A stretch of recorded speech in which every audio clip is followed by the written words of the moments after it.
You are listening to the Atlanta Real Estate Forum radio show, all about real estate edition, shining a light on the movers and shakers in the real estate industry, the home builders, developers, realtors, and suppliers making it all happen. And now, here are today's hosts. Good morning and welcome back to the All About Real Estate edition. I am your host, Todd Schnick, joined by my friend and colleague, Carol Morgan. Before we begin, we do want to thank New American Funding for being our 2021 show sponsor, now our 10th year on the air. It has been wonderful having them as our partner this year. All right, Carol. Well, this is going to be a neat conversation. Organization doing some really important work and a neat guy. It's going to be a great chat. And an organization that's new to our show. So we're excited to have in studio today with us, Jeff Smythe. He is the CEO of Hope Atlanta. And Jeff, let's just kick it off. Tell us a little bit about yourself. Yeah. Well, I became the CEO of Hope Atlanta about 3 years ago, and it's been an exciting time, as you can imagine, a difficult time. We focus on people experiencing homelessness, people experiencing hunger, and that has been quite a journey, particularly in the last year and a half. Yeah, go deeper on your mission and purpose.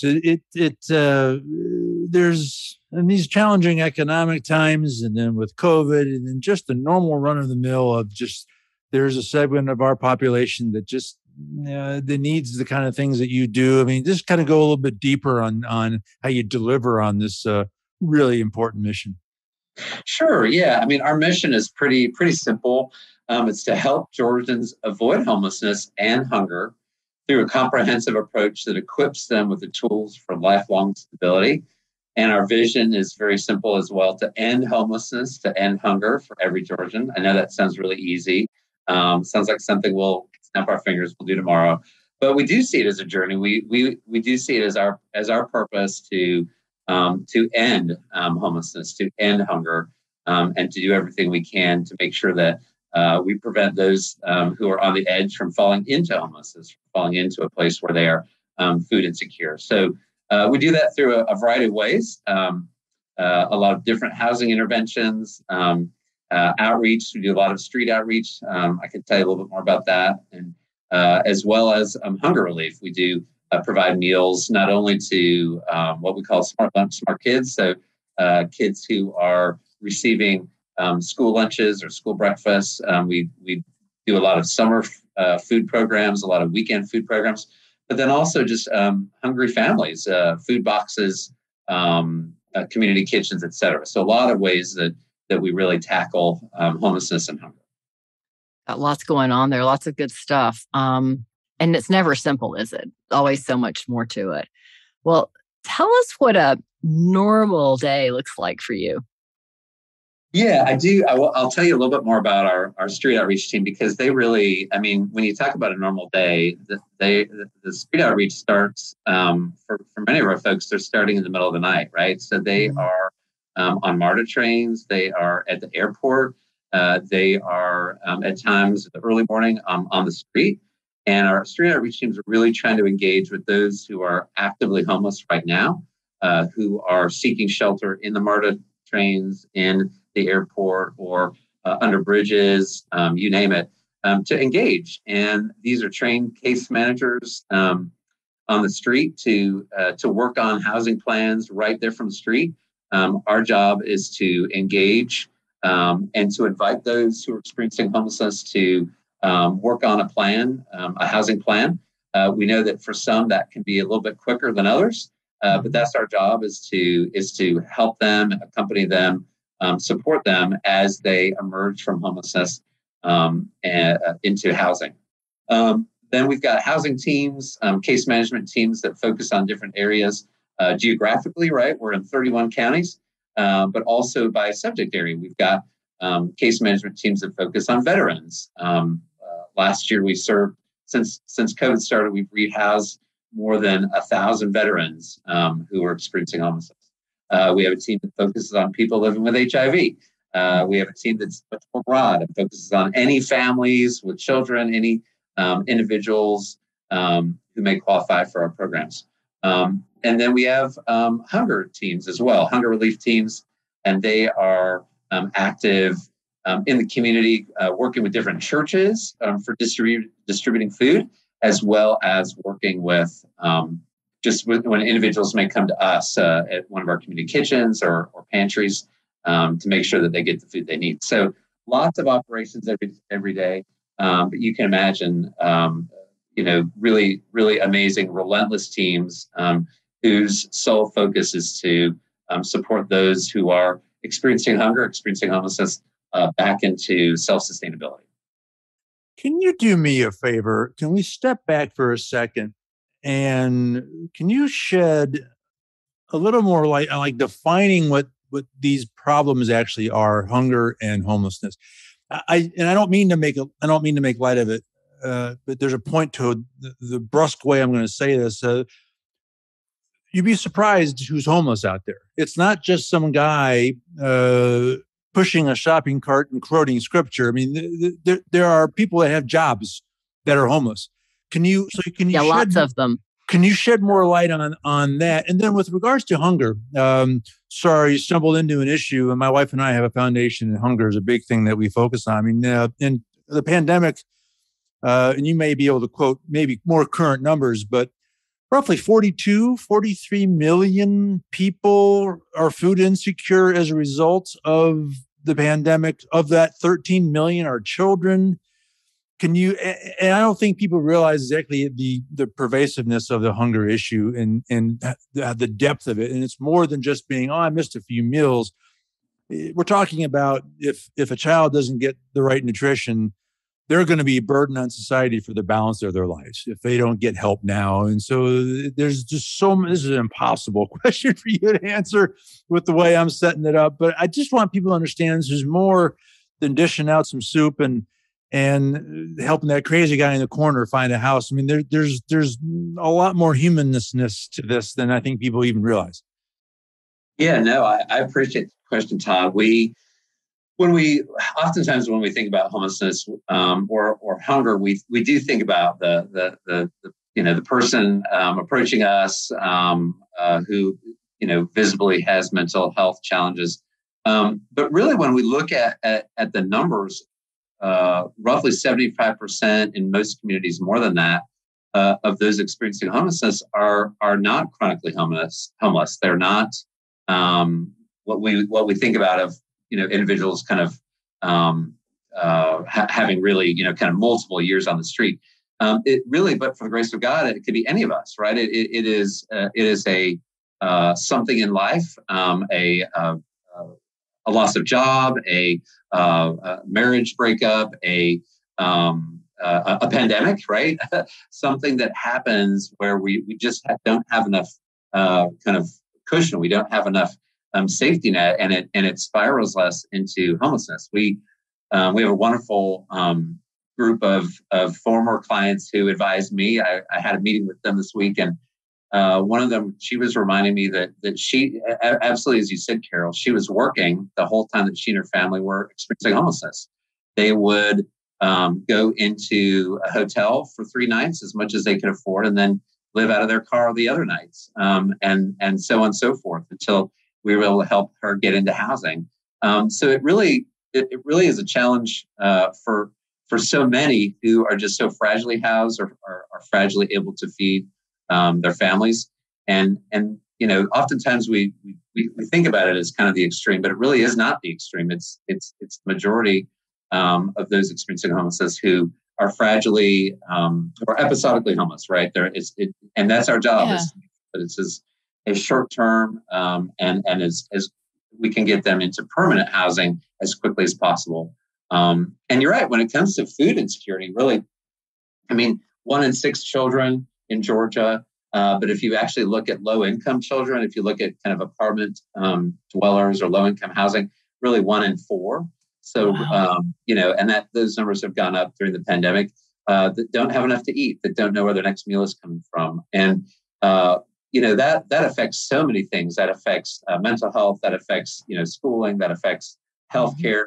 So many of the challenges that we as a community, as a nation face really stem from just having enough to eat, enough on the table, and knowing where your next meal is coming from. So you're absolutely right. These are some big challenges.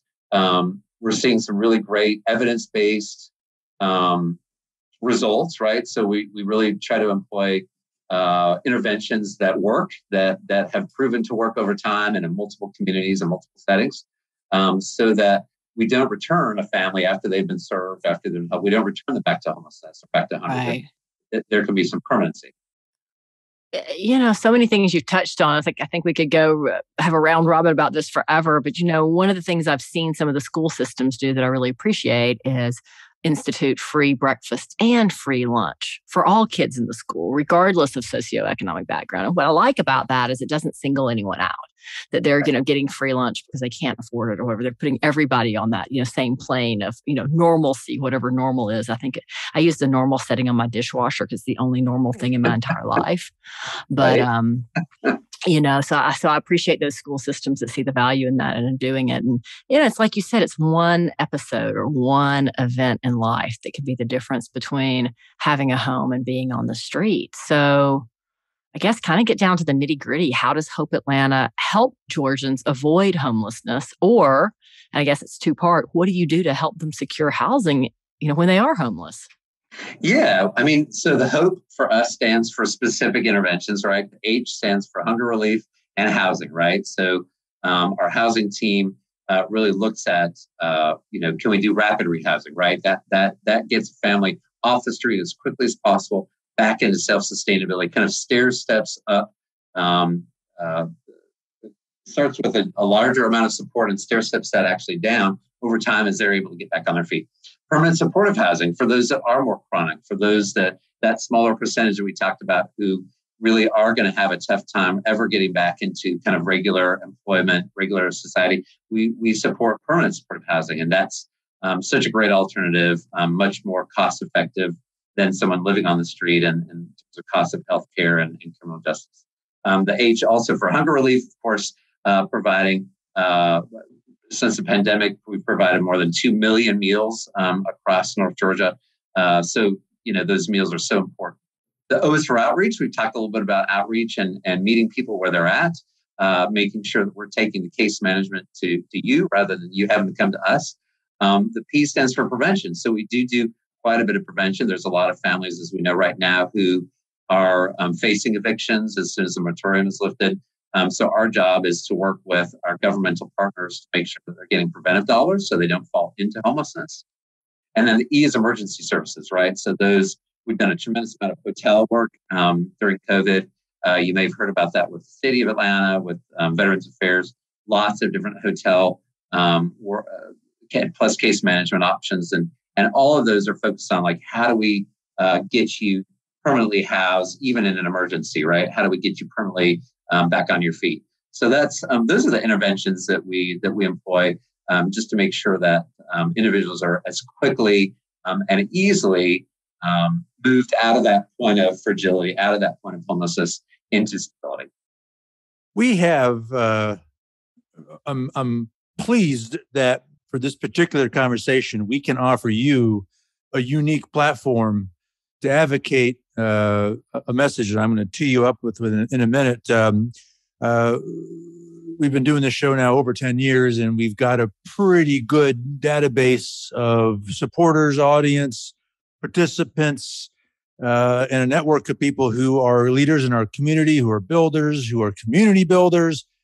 So with that built-in audience and platform for you, Jeff, what are your comments? What more can we be doing as a community to address the affordable housing, the lack of affordable housing, which is a big issue? Now, I can also tell you on this show, we're having a lot of conversations, a lot of cool conversations with people that are tackling that issue, but we need a lot of work there. So take advantage of the platform and kind of advocate the needs in that space.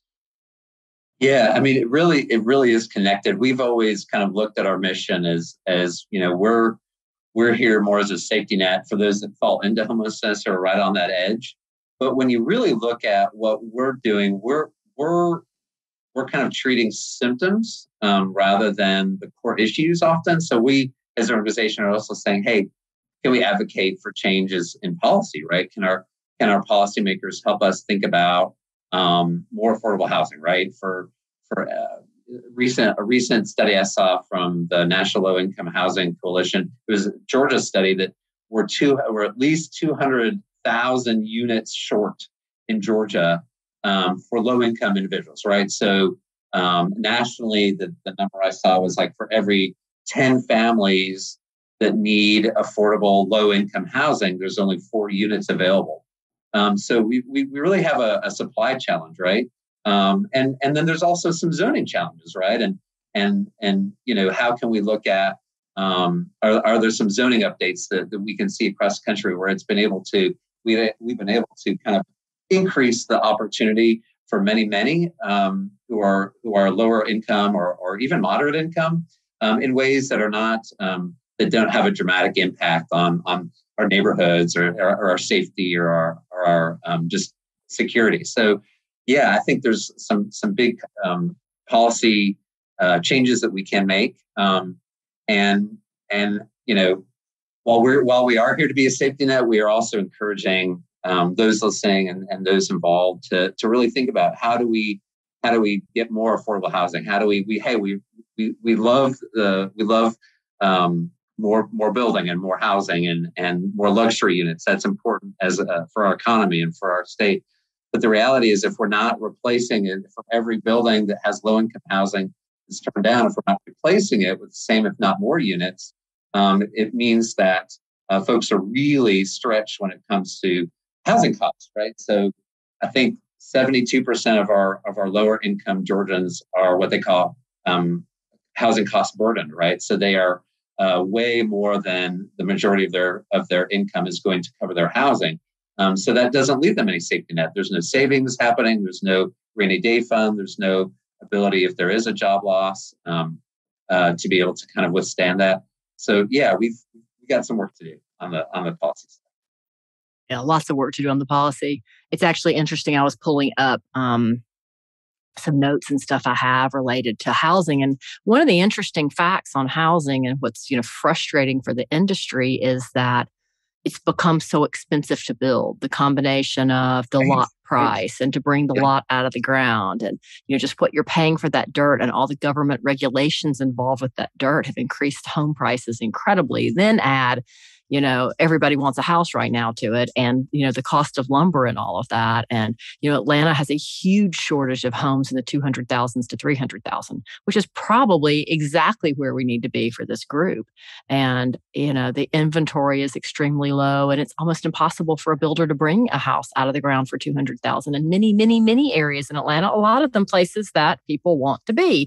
So it's really key that government officials hear this and start thinking about zoning differently.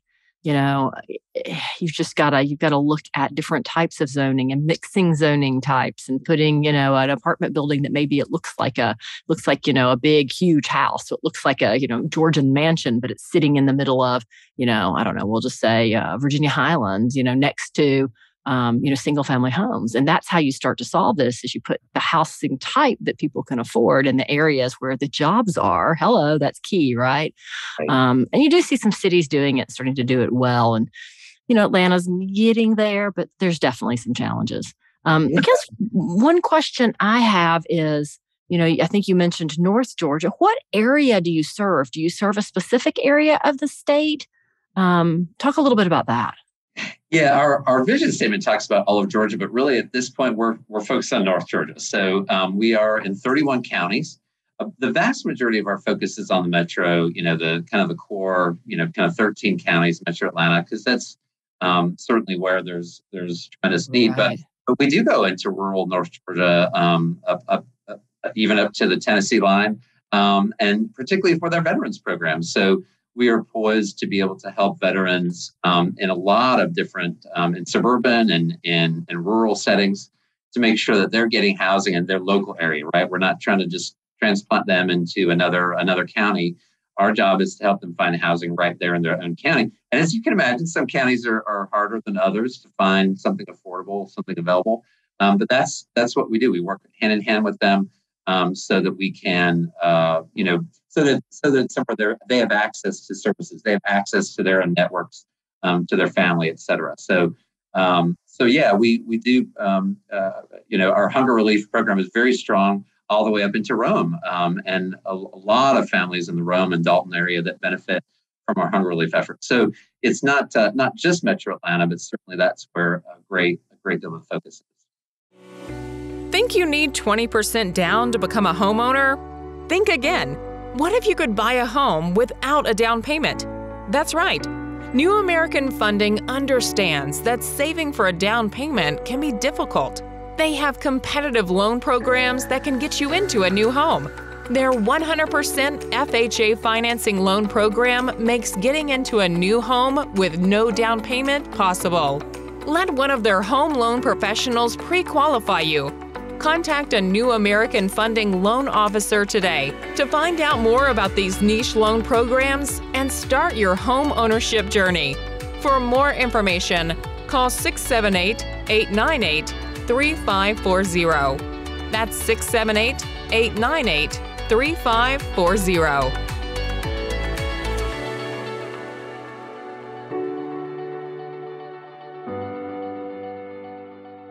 Yeah, gosh, this short duration of a podcast is criminal in that there's so much more. I mean, I just want people to understand that when it comes to hunger, when you have a hungry child, if they don't get the right kind of food and nutrition, then they're going to have stunting, which means they're going to be a health burden to their community for the rest of their life. Absolutely. And how can we expect a child to learn to be effective and engage in their school when they're hungry? I mean, so there's a lot more to these issues than I think people realize. And I'm taking advantage of the opportunity to kind of shout from the ramparts here and get people thinking about it, because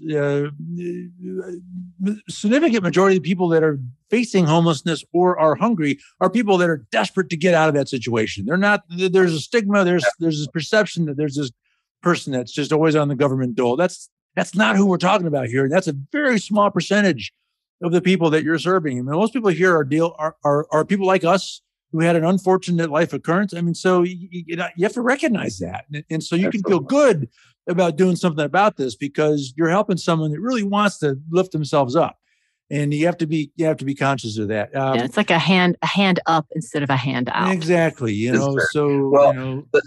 There's no way to. I mean, you've got to want it. The systems that we work with, as strong as they are now, there's still delays. There's challenges. Many of those that we serve, they've lost their identifications. They've lost their driver's license. They've lost some way to identity. So you got to get that in place. So these obstacles we're trying to overcome, but you got to want it. Those that we work with do want it. They want it and have that drive. We are not. We've not been successful with those that don't have that drive. All of those that we are able to rehouse and support on the food side have wanted it, and honestly, you have to work for it. It's not. It's unfortunately not as streamlined as we'd like it to be yet, but we're working collectively as a community to get it faster.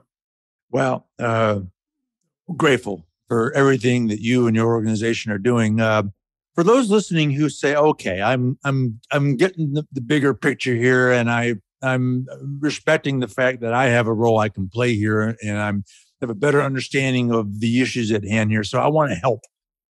So walk us through now. How can people get involved and support your mission? Is there financial contributions? Can they bring a box of food to you?